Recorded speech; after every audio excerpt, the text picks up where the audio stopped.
Why is Rosé the go-to wine for celebrity-owned brands rather than, say, Chardonnay or Cabernet? Why are younger generations of wine drinkers choosing rosé over red? And is the rosé boom just a trend, or is its popularity here to stay? In today's episode, you'll hear the stories and tips that answer those questions in part 2 of our chat with Jens Honoré and Rasmus Emborg, who co-published The Rosé Revolution. You don't need to have listened to part 1 from last week first, but if you missed it, go back and have a listen after you finish this one. By the end of our conversation, you'll also discover the main differences between the wines of 2 of the most famous French rosés, from Domaine Tempier and Domaine's Haut, what makes some rosés better for aging than others, how Gerard Bertrand's background influenced his winemaking style, Provençal cuisine dishes that pair best with rosé, which celebrity rosés are worth buying, how social media has impacted the rosé revolution, why more men have started drinking rosé, real men do drink pink, which wine regions wine lovers should visit to immerse themselves in the world of rosé, and what the future looks like for rosé wine.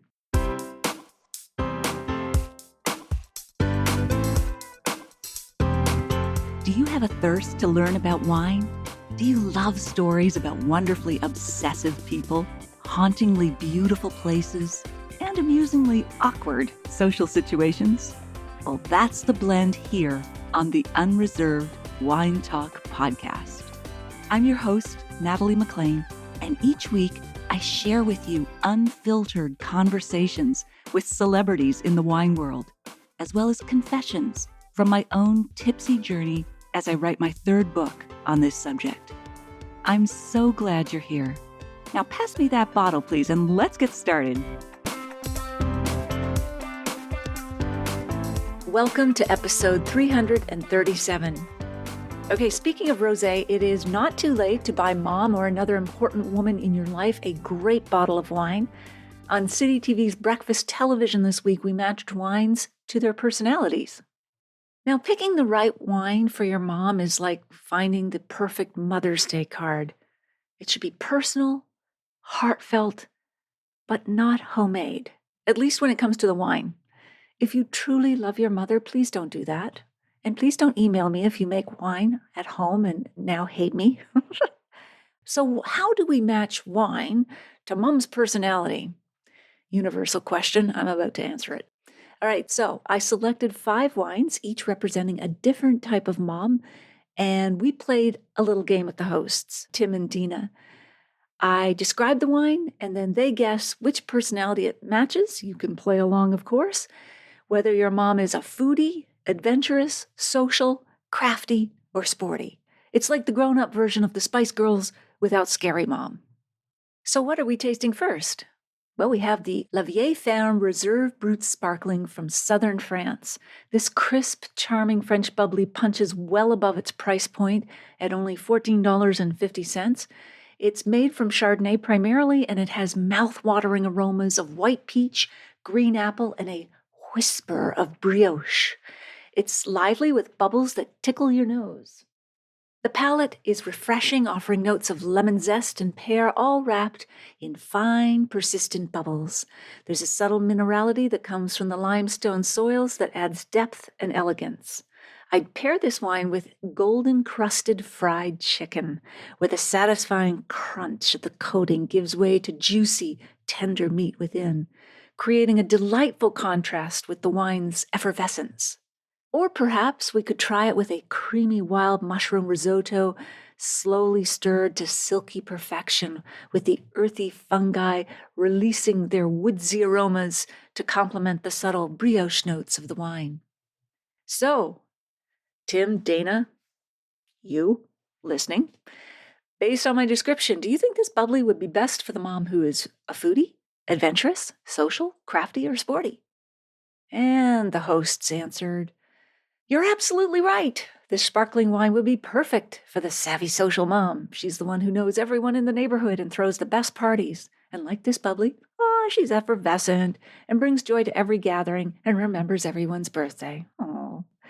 So did you know, though, that women were pivotal in champagne's development? The famous widow, Veuve, Clicquot, revolutionized champagne production in the early 1800s by inventing the riddling process that we still use today. And there's more on an episode dedicated to those champagne widows if you look at the back catalog. All right, let's move on to our second wine. What's in our glasses next? Feel free to smell or taste the Casillero del Diablo Be-Light Sauvignon Blanc from Chile. This zesty, feather-light wine bursts open with notes of ripe peach and juicy pear. It's dry, light-bodied, and refreshingly crisp with a modest 8.5% alcohol as compared to, average wines these days clock in at about 13%. The grapes are harvested early to naturally limit the amount of alcohol. I'd pair this with lemon-kissed grilled sea bass, the delicate flesh flaking apart at the touch of your fork, while the citrus notes amplify the wine's bright character. I seem to be thinking about flesh a lot here, but anyway, back to our food porn. Or perhaps a summer herb salad tossed with a tangy goat cheese in crumbles, toasted pine nuts, and a light vinaigrette that dances across your palate, just like the wine. This wine is brand new to the LCBO and available in many other liquor stores. All of the wines that I am mentioning today are available in the LCBO. The Le Vieille Ferme is also new. All right, so based on my description, do you think this wine would be best for the mom who is a foodie, adventurous, social, crafty, or sporty? Well, says the host, I'm thinking this is lighter and refreshing and be perfect for maybe the health-conscious mom who's always counting steps? Exactly right. This indeed is sporty mom's wine. She's fit and fabulous, up at 5 a.m. for a spin class, which just makes me tired thinking about it, tracks her macros and gets a little competitive on family game night. That I can identify with. This lower alcohol Sauvignon Blanc perfectly fits her active lifestyle, and at 8.5% alcohol rather than the usual 13, she can enjoy a glass without derailing her morning run. So annoying. Anyway, here's something fascinating. Lower alcohol wines are actually one of the fastest growing categories in the wine industry, with sales increasing by over 30% in the last 3 years as more consumers seek balance in their drinking habits. Low and no, those are the categories, low and no alcohol. Well, I need to tell my running buddy about that one. What's our third wine?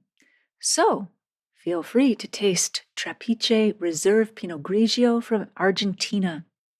This Pinot Grigio is zesty and refreshing because the grapes are grown in the high-altitude mountainous region of Mendoza, Argentina, which gives the wine exceptional brightness and energy. I'd pair this with butter-poached lobster tail, the sweet, tender flesh, back to flesh again, bathed in a gentle herb butter that brings out the wine's subtle fruit notes, or perhaps a handmade spring vegetable tempura, where the paper-thin slices of zucchini, carrot, and sweet onion are dipped in an airy batter, then flash-fried to ethereal crispness that complements the wine's clean finish. So, based on my description, do you think this wine is best for the mom who's a foodie, adventurous, social, crafty, or sporty? Guessing this might be for the mom who likes planning trips? You're getting so good at this. This Pinot Grigio represents Adventure Mom. Can you see the cape flapping in the wind? She has had the kids hiking since they were 3, has camping gear permanently packed in the car, and believes that off the beaten path is the only way to travel. This Pinot Grigio, with its vivid, assertive character, captures her spirit perfectly. Now, did you know that Mendoza's vineyards are some of the highest in the world? Many sit at over 3,000 feet above sea level, where intense sunlight develops flavor while cool mountain nights preserve their acidity. Well, I'm sure you have, or know, an adventure mom. What's the fourth wine? So, taste the Villa Maria Cellar Selection Sauvignon Blanc from New Zealand. This Sauvignon Blanc is produced from sustainably grown grapes in the Marlborough region.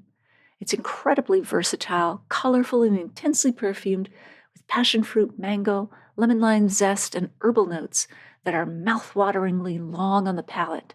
This wine is drinking beautifully now, but will continue to develop for another few years. I'd pair this with a citrus-cured salmon gravelox. thinly sliced and arranged like rose petals on the plate. The delicate, you know it's coming, flesh infused with bright lemon and dill that mirror the wine's vibrant profile. Or perhaps a coconut lemongrass steamed bowl of mussels where the plump shellfish open to release their sweet juices into a fragrant broth that harmonizes beautifully with the wine's tropical notes. Are we still talking about mussels here? Anyway, based on my description, do you think this wine would be best for the mom who is a foodie, adventurous, social, crafty, or sporty? Intense flavors, vibrant character. I'm thinking this might be for an artsy-fartsy mom. Perfect match, yes. This wine represents crafty mom. She can transform a Pinterest post into a masterpiece, macrame her way out of a corner, and is queen of homemade gifts that people actually want to keep. This wine, like her projects, is detailed, beautifully balanced, and shows elegant restraint. Fun fact about New Zealand wine, before the 1970s, barely any Sauvignon Blanc was planted in New Zealand. Now it represents over 70% of the country's wine production, and it has single-handedly changed how the world thinks about this grape variety, much like how Crafty Mom has redefined scrapbooking. And last but not least, wine number 5. What's the final mom matchup? So, feel free to taste On 7 Estate Wineries, the Pursuit Chardonnay from Niagara. This elegant white wine offers hedonistic aromas of golden apple, toasty vanilla, and a hint of freshly baked bread. The palate is rich yet balanced with a creamy texture and vibrant acidity. I pair this with a caramelized onion and aged cheddar tart, where the flaky, buttery pastry melts on your tongue while the sweet onions and sharp cheese zing across your palate. Or perhaps a butter-basted roast chicken with tarragon and lemon, the skin crisped to golden perfection while the meat remains succulent and tender, complementing the wine's rich but balanced character. Right, so which mom is this? Foodie, adventurous, social, crafty, or sporty? Well, I mean, we're down to one, isn't it? It's absolutely delicious, over the top for foodie mom. You got it. This Canadian Chardonnay perfectly represents the gourmet goddess. Like this beautifully balanced wine, she creates sumptuous meals and is always experimenting with new flavors in pursuit of the perfect dish. Many people don't realize that Canada produces world-class cool climate wines, with Niagara being approximately on the same latitude as Burgundy, France, the spiritual home of Chardonnay. Like a nurturing mom, Canadian wines often fly under the radar while quietly excelling. Well, Natalie, these suggestions are fantastic. Any final words of wisdom for our viewers? Yes, of course. Here's to our moms who fill our glasses and our hearts. May we celebrate their unique personality every day, not just on Mother's Day. Hint, hint to those who live with me. All right, and where can we find you and these wines online? On Instagram, I am at Natalie McLean Wine, and online, my website is nataliemclean.com.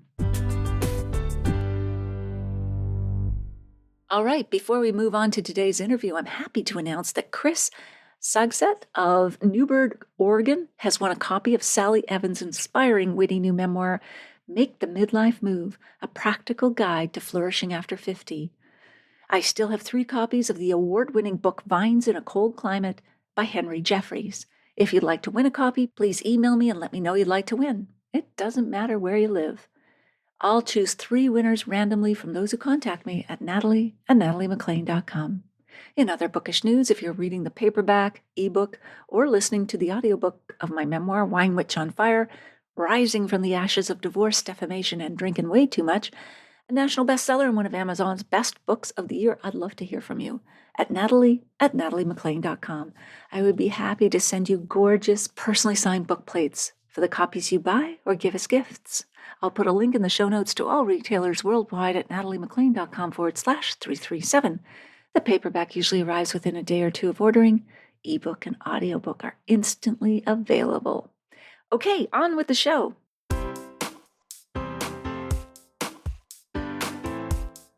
So let's talk about Domaine Tempier and Bandol, because it didn't come from such a strong marketing push. I do remember reading Kermit Lynch, the importer from California. His famous book, Adventures Along the Wine Route, marvelous, and his discovery of Domaine Tempier and Bandol.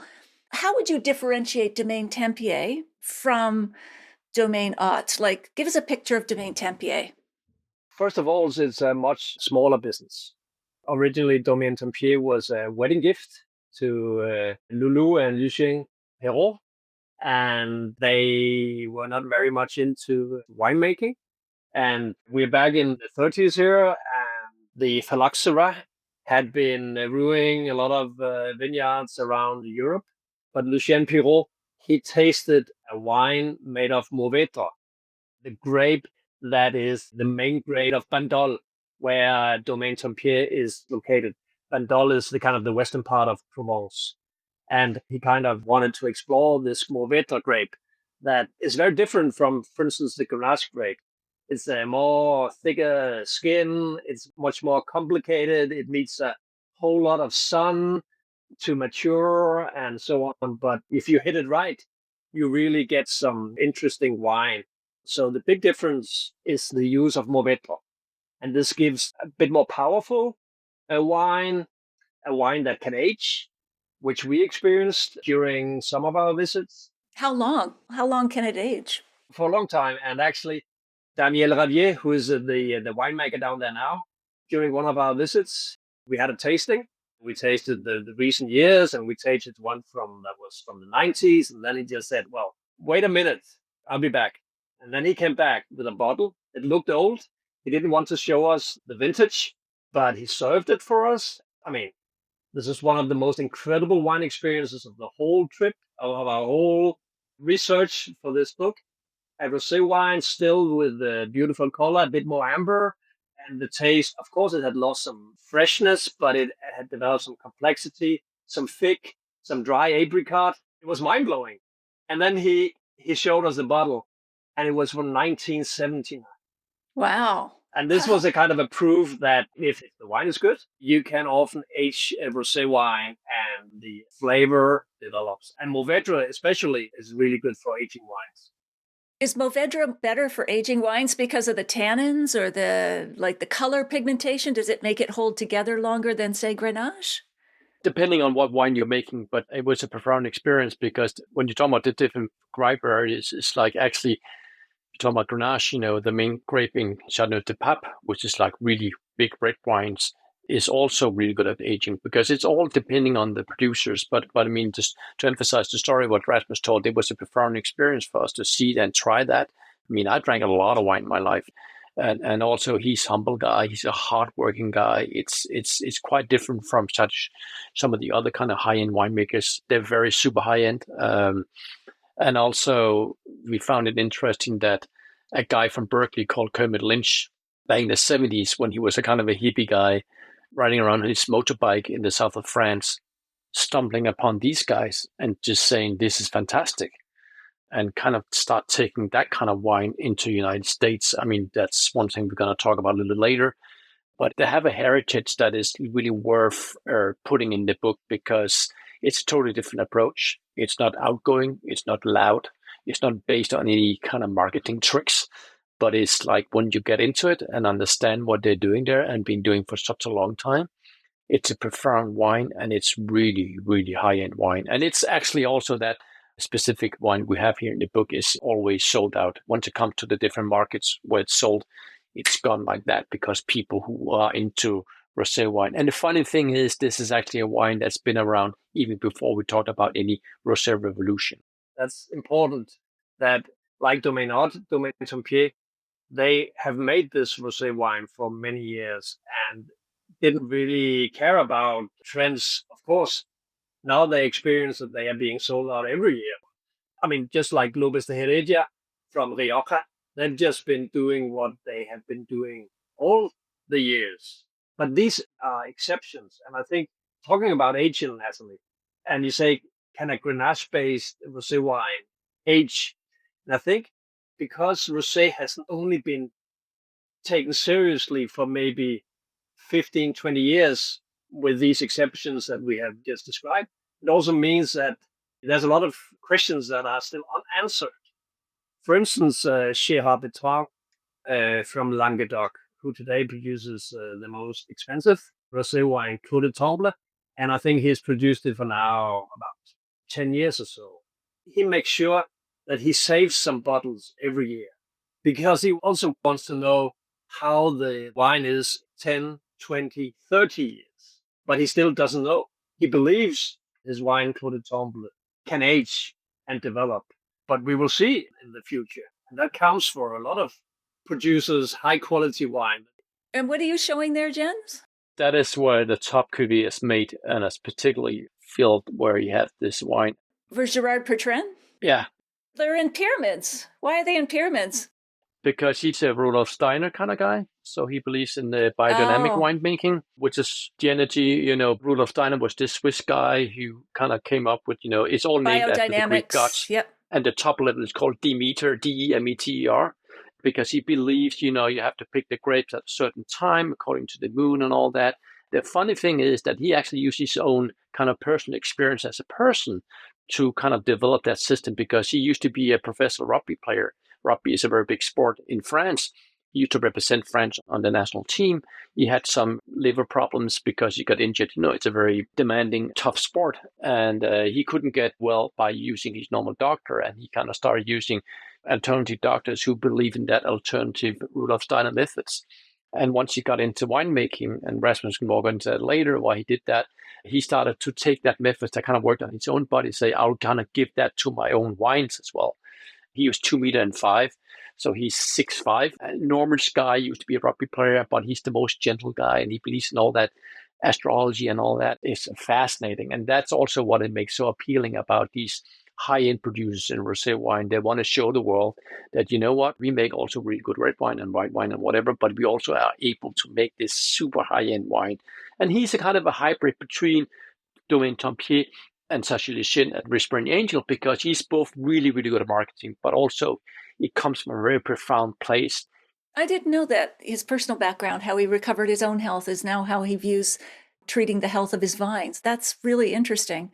And Domaine Tempier, just backtracking to them, they really kind of elevated food and wine. I mean, Alice Waters was a good friend, or is a good friend of Kermit Lynch. She runs Chez Panisse in Berkeley, California. Kermit Lynch is the importer there. They often collaborated. Famous restaurant. But Domaine Tempier really also elevated Provençal cuisine. What really amazing dishes go well with the rosé that are symbolic of Provençal cuisine? Oh, you've got some pictures, of course. Okay. Maybe you can describe them, Jens. So the second time we came back, she said, you want to stay for lunch? And we like, sure. And then she went to the market because, as Rasmus told, Lulu, the mother of all Provence food, she kind of gave that heritage to her daughter, who used to run a restaurant. And she went to the market and went on shopping so we could eat that delicious food, which is basically very, very simple local ingredients, a lot of fish. We had mussels that day, and of course, they produced their own olive oil. It was so simple, but it was also so very good. And I'll just want to show photos here. But oh, what a beautiful shot of mussels and the rosé and the light coming in. Oh. Daniel, the winemaker, just came by, oh, are you ready for lunch? And he just let me just bring some bottles, and Rasmus was sitting there, it was unreal. And of course, I had to take off the camera and take some photos because I was just overwhelmed. And that's one of the things that that gave me goosebumps talking about it right now, because it was a profound experience. And it was one of those things that we couldn't have anticipated that before when we started doing the research for the book. That was some of those gifts we were giving by kind of returning, and they saw how serious we were and how we appreciated the wine, and then we were invited back. And I hope that you get that feeling when you're sitting with the book, that it's not only something we just did, rush through. We had a great experience, and hopefully you can feel that when you're sitting with the book.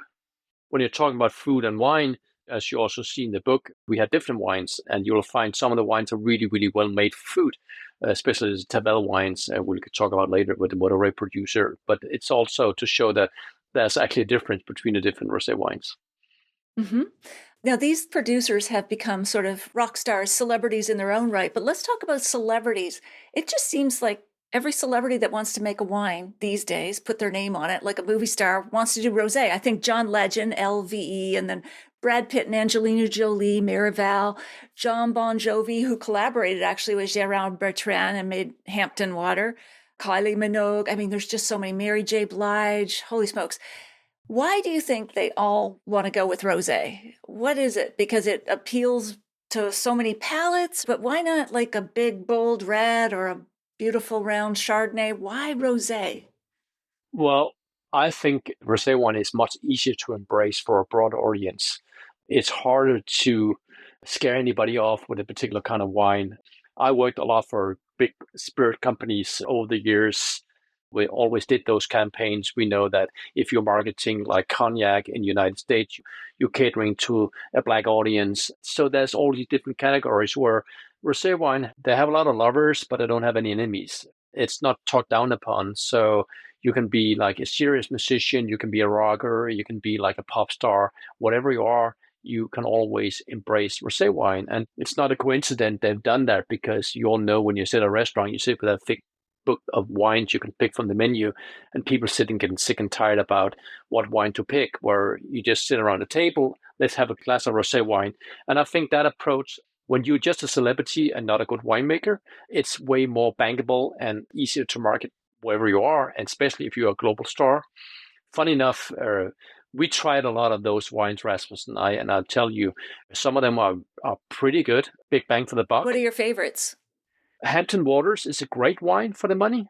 If you look at the craftsmanship that goes into make a good wine and all the heavy investment they made in the wines to make it the best possible wine, actually, if you buy a Hampton Waters or you buy a Whispering Angel, you actually get a really, really high-end quality wine for the money you pay for it compared to like a red wine. Miraval is a super good wine as well. I mean, it is something to do with Brad Pitt because he's such a superstar. But their name isn't even on the label. No, and I think that's deliberately because, first of all, they had a kind of very hard breakup, as you know. And also, I think that they bought the place because they spent a lot of time in France, where, for instance, the Hampton Waters, it is very deliberate that they picked the grapes from Gerard Bertrand, even though it's got an American name and it's got a very American, pop star rocker. Actually, I stayed in the same room as the son and Bon Jovi does when they're down picking grapes. So that is real, and they've really been involved in it. And also because Bon Jovi, he lives out in the Hamptons in the summer where it's named after. Absolutely. And even with Miraval, it's made by the Perrin family who makes Chateau Beaucastel. I mean, that's really high pedigree winemaking. Absolutely. This is, I think, something that you cannot emphasize enough, because this celebrity thing has not been very helpful when it comes to having the wine establishment's recognition of rosé wine. It gives the establishment another reason to say, oh, it's only Kylie Minogue and John Bon Jovi. It's not a real wine. I mean, you can think wine is good or bad, but there's a lot of good wine out there. Probably not the celebrities making the wine themselves. And as you said, the Perrin family is involved in the Miraval. But again, it's popularity on the foundation of quality. And also talking about the celebrities, why is it attractive for them to produce rosé wine? And again, I think this is also about marketing themselves, because rosé wine has become a marker of the good life, that we should all strive for joy. Mediterranean lifestyle. Joy and pleasure, in a busy world. Whether it's the Hamptons or St. Tropez. Exactly. Yes. And, you put on your straw hat and your linen shirt, and maybe you spit out some olive bits and you drink a glass of rosé, and it's kind of the good life. And I think this is something that a lot of the celebrities will also like to be identified with. Absolutely. Celebrity names just keep coming to mind. Sarah Jessica Parker with the New Zealand rosé. And anyway. One thing that's very important is he was not part of the book, but we looked a lot into Post Malone because he makes a wine called 15. And it's actually really, really good wine. He's like whoever he is, and his two favorite beverages is Bud Light and rosé wine. That pisses off the establishment so much, but nevertheless, he makes a really, really good wine. So, yeah. Who makes it? Who makes his rosé? Do you know the producer? No, I don't know. It's made somewhere in Provence, but it's a tap off in existing. So they buy the grape from a big producer, but they have a control of the production, and they produce a lot of wine because it's available all over the States. Yeah, it's popular. And your book notes the significance as well, not just of celebrities, but of social media popularizing rosé. Of course, we've got rosé all day and yes way rosé. And how significant do you think social media has been? And I guess that's yet another reason why experts or the establishment don't think it's a serious wine. But what are some examples of the impact social media has made? Even though I'm a wine lover, first of all, then a photographer. In this case, I could use my photographic background to kind of emphasize something that is super photogenic. It is easier to make a good book about or Instagram account or whatever about a rosé wine. However, there's also a big trap here. Just because it's easy doesn't make it consistent. It's interesting here also to gain interest among young people who don't drink that much wine, especially not red wine. And that's why the red wine kind of part of the wine business suffering so much. Is like if you look into our kids, Rasmus and our kids are kind of the same age. If they drink wine, they drink a lot of white wine or rosé wine because it's kind of like a celebratory wine. It's become a wine you kind of get around. You can get around it.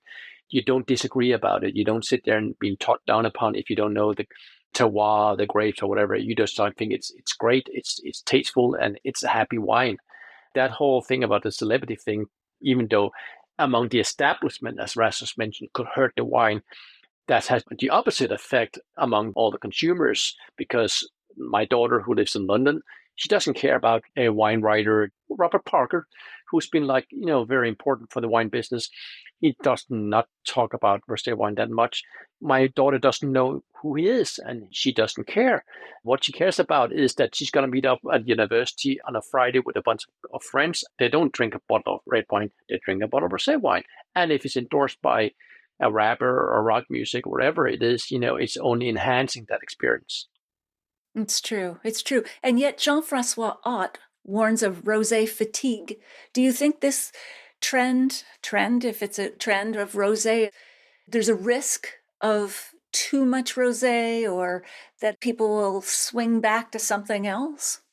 No, I think maybe it can be over the top for a period of time, but I think it has a certain level and it will fluctuate a little bit, of course, but I think that because the quality, as you also see in our book, we go into great details describing, is that the quality of the wine is kind of the backbone of why this revolution has kind of lasted for more than just 2 seasons. That's my personal opinion, that if you stick to your guns and believe in your product, you will succeed. Of course, there's a lot of bad, boring rosé being made out there. I understand when Jean-François says that we have to be aware that it doesn't take over the category, because I think a lot of people will be tempted to dig into this phenomenon and try to produce some rosé wine that they can turn into a big business. One of the challenges is that we talked about the beauty of rosé wine, and a lot of people like to have this pale wine. Some producers may put too much priority into hitting this pale color that it harms the taste. So actually, it's a pale, boring rosé wine, but it looks good. That is definitely something to look into. At the same time, I think rosé wine is establishing itself as a third wine category. And of course, there's a lot of good wine.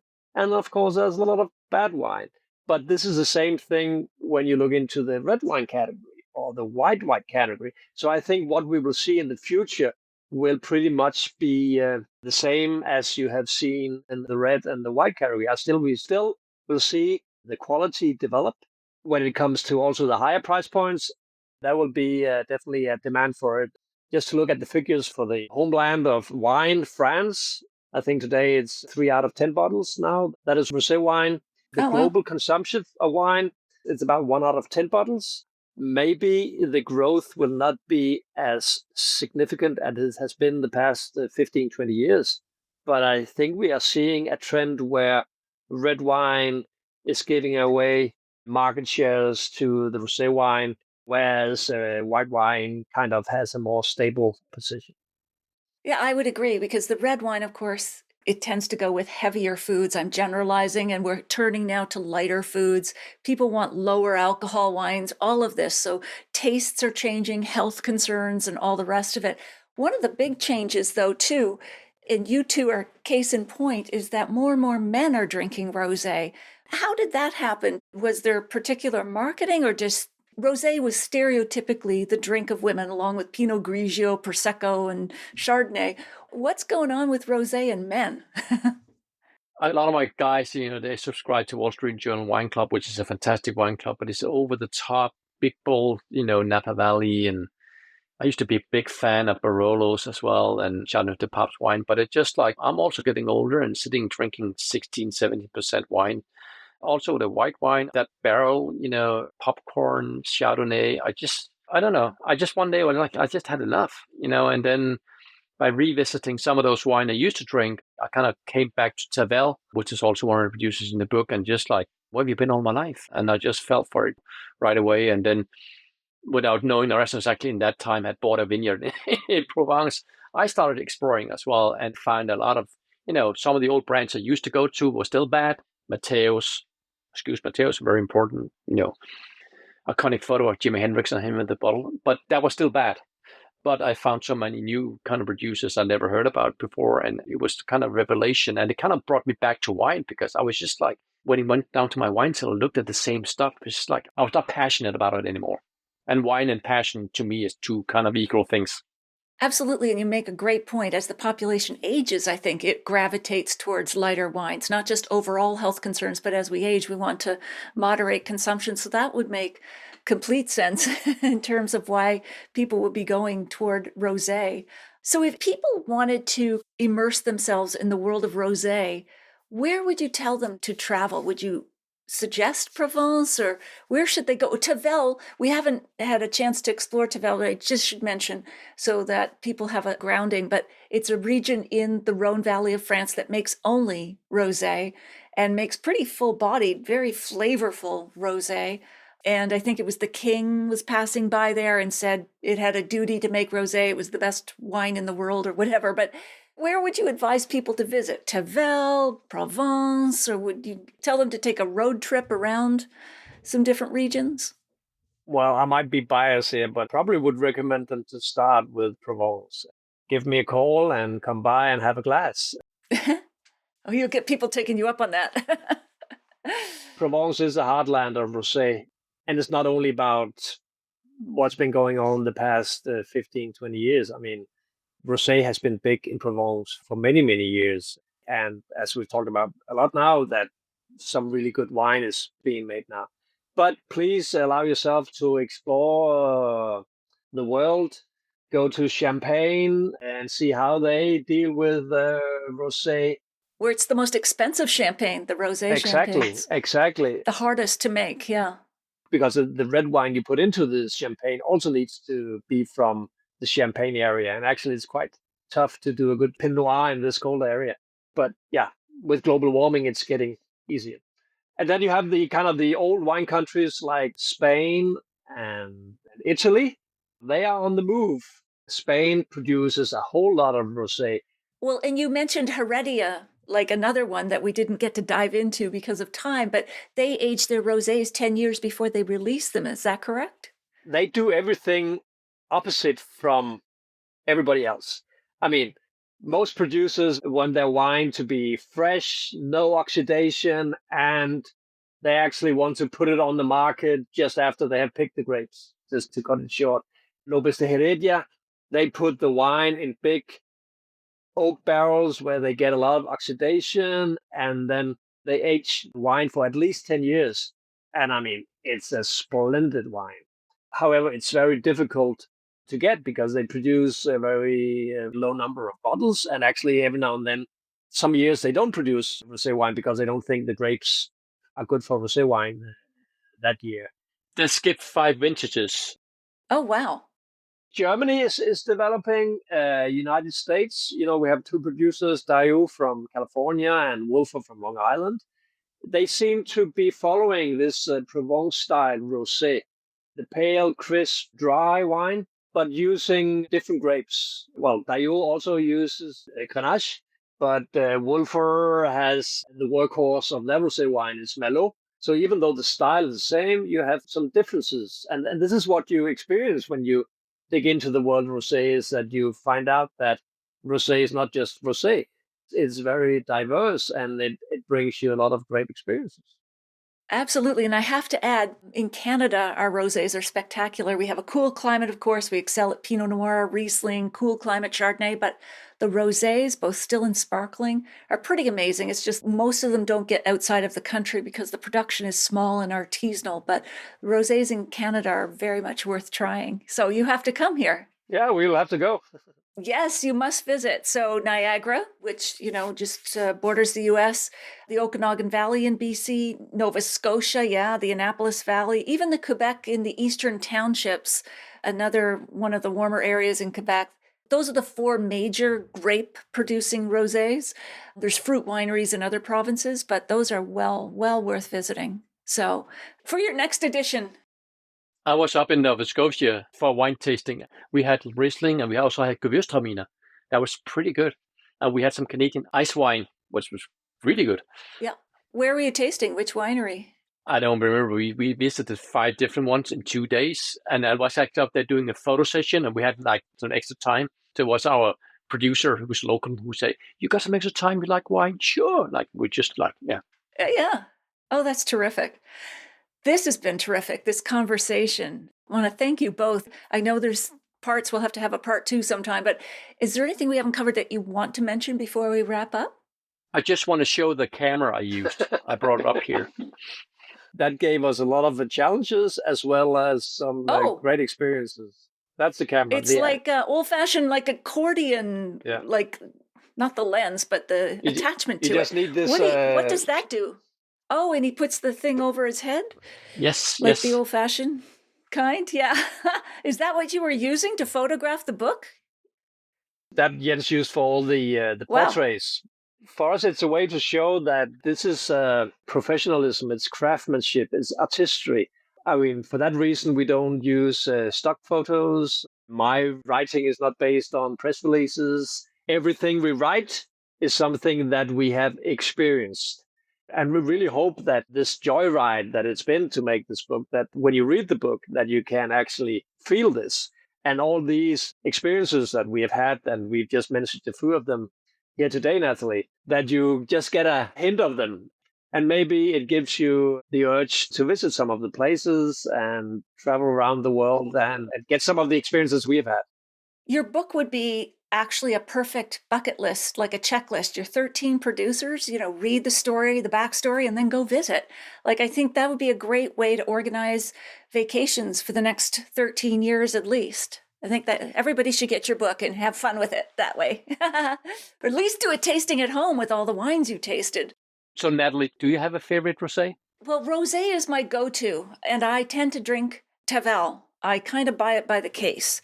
And the one that I really love is Chateau de Caria, D'*Aqueuria,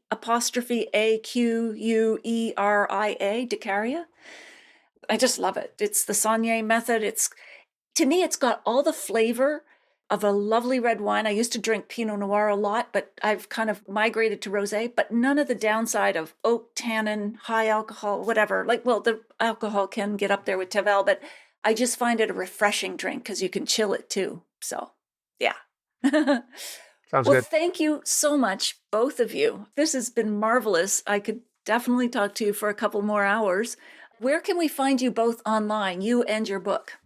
So we actually have a dedicated page on Instagram called The Rosé Revolution. We're a little too old for the game of social media, so we're not very good at it. My personal one is Jens Honoré on my Instagram account. That's a lot about that book there too. And then we, of course, are with our names on Facebook, where we've written about it and, the release parties and the different podcasts we've been on and so on and so on. And then the book is available online or Amazon.com, Barnes & Nobles, and so on for the North American market. Probably Indigo chapters as well. Fantastic. We'll put all those links in the show notes so that people can find you and find the book and order it. So I'm going to say thank you so much. It's been marvelous talking to you, and I do highly recommend your book to everyone listening. So cheers and congratulations on the book. Thanks, Natalie. It's been a pleasure. Thanks for having us. Thank you. Okay, take care. You too.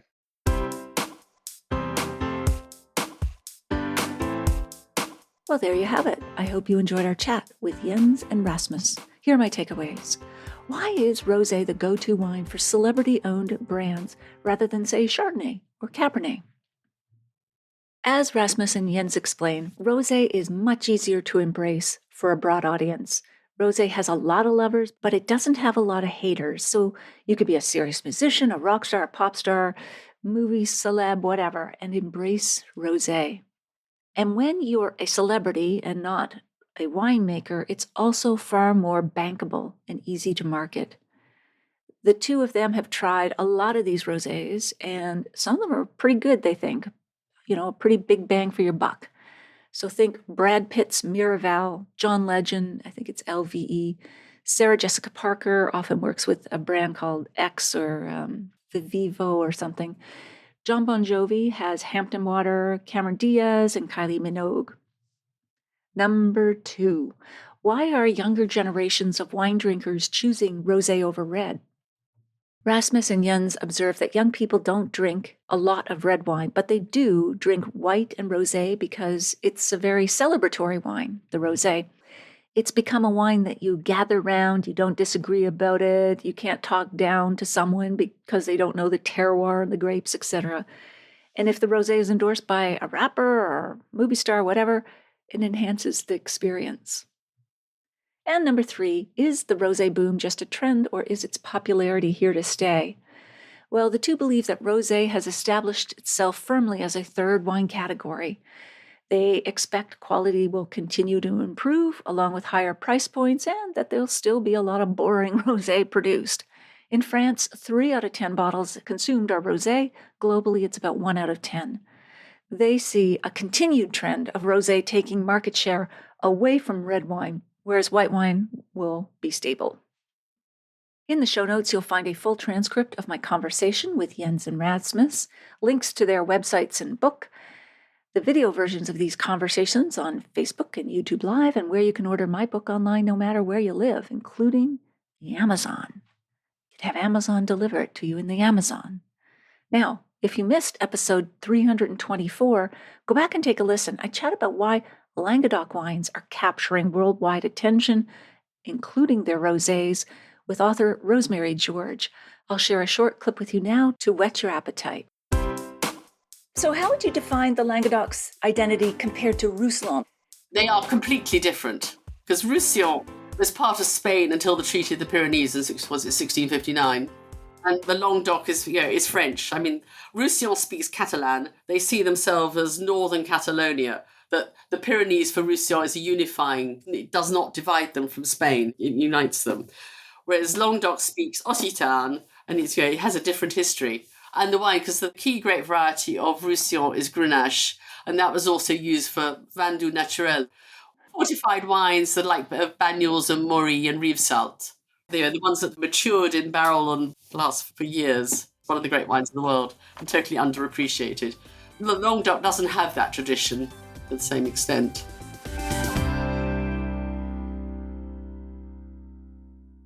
You won't want to miss next week when we chat with Caro Feely, author of Grape Expectations. She'll join us from her farm and vineyard in Sassenyac, France. If you liked this episode or learned even one thing from it, please email or tell one friend about the podcast this week, especially someone you know who'd be interested in learning more about rosé wines. It's easy to find my podcast. Just tell them to search for Natalie MacLean Wine on Apple Podcasts, Spotify, their favorite podcast app, or they can listen to my show on the website at nataliemaclean.com/podcast. Email me if you have a sip, tip, question, or if you'd like to win one of 3 copies of Vines in a Cold Climate. I'd also love to hear your thoughts on this episode, or if you've read my book or are listening to it. Email me at natalie@nataliemaclean.com. In the show notes, you'll find a link to take a free online food and wine pairing class with me called The 5 Wine and Food Pairing Mistakes That Can Devastate Your Dinner, and How to Fix Them Forever at nataliemaclean.com/class, and that's all in the show notes at nataliemaclean.com/337. Thank you for taking the time to join me here. I hope something great is in your glass this week, perhaps a celebrity rosé that actually delivers more than just a name.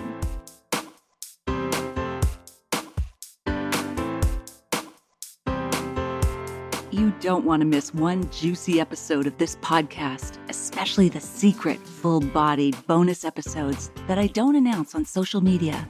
So subscribe for free now at nataliemclean.com/subscribe. Meet me here next week. Cheers.